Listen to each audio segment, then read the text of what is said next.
माँ, मैं बहुत थक गई हूँ घर संभालते संभालते। यहाँ मेरी थकान किसी को नजर नहीं आती। कुछ दिन आराम करना चाहती हूँ। सोच रही हूँ कुछ दिनों के लिए अपने मायके आ जाऊँ। आते हुए अपने बच्चों को भी साथ ले आऊँगी। वे वहीं से स्कूल चले जाएंगे। आखिर एक ही शहर में ससुराल और मायका होने का कुछ तो फायदा मिले। नम्रता ने फोन पर अपनी माँ से कहा।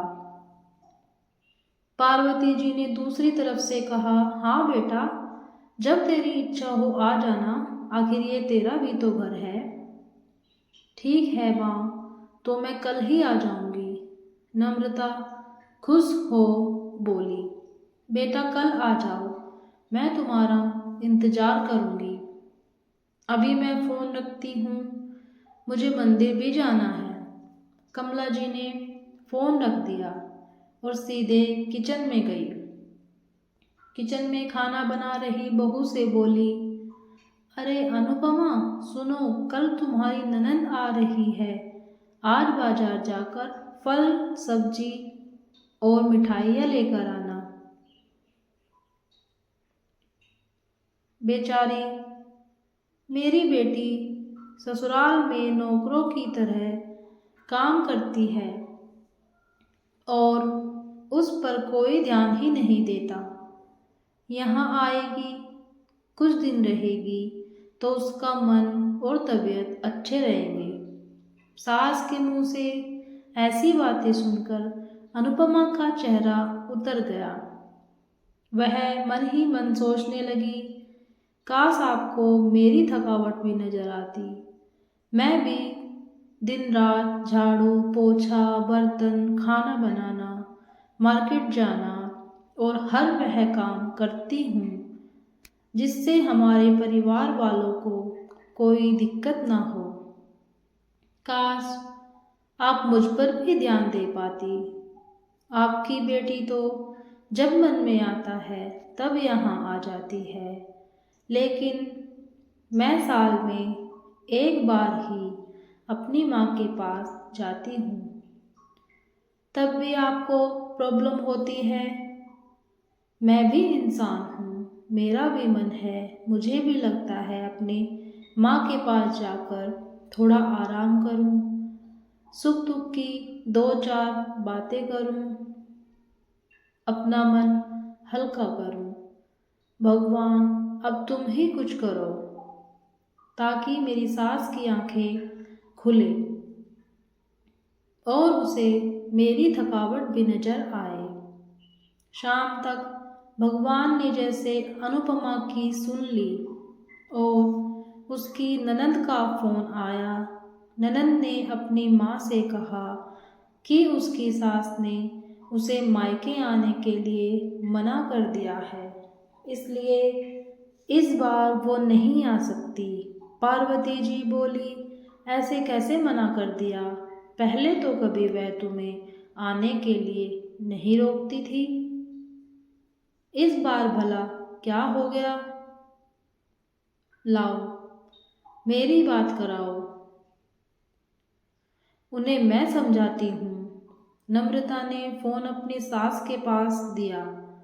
पार्वती जी ने कहा, नमस्कार समधन जी, आपसे कुछ कहना था। समधन जी ने कहा, कहिए। दरअसल नम्रता कल त्योहार है, इसलिए अपने मायके आना चाहती है।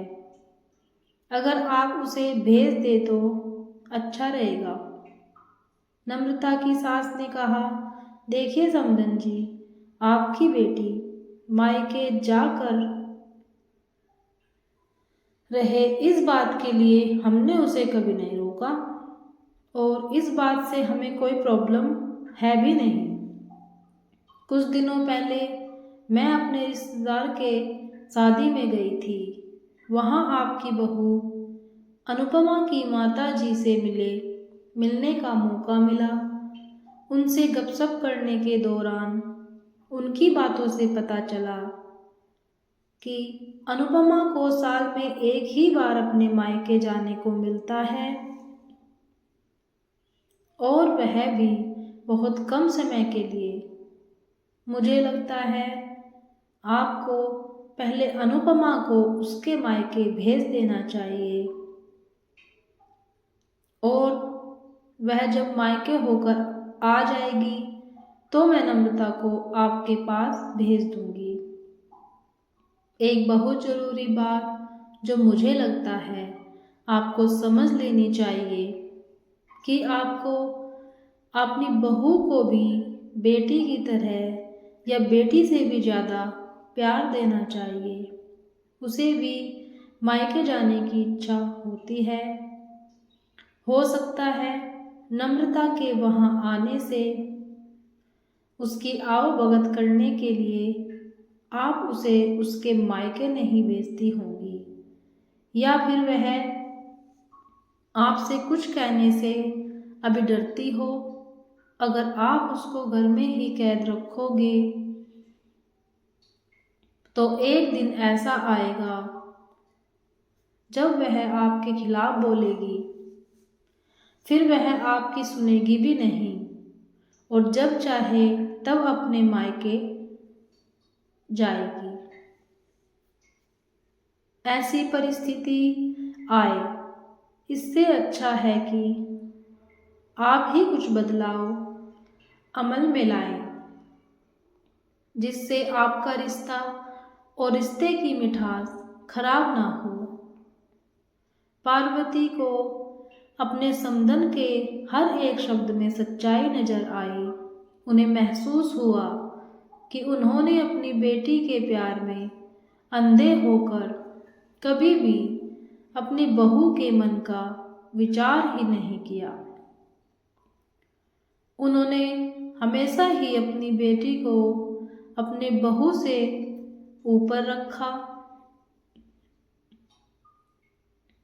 दूसरी तरफ नम्रता भी अपनी भाभी के बारे में हो रही इस बातचीत को सुन रही थी।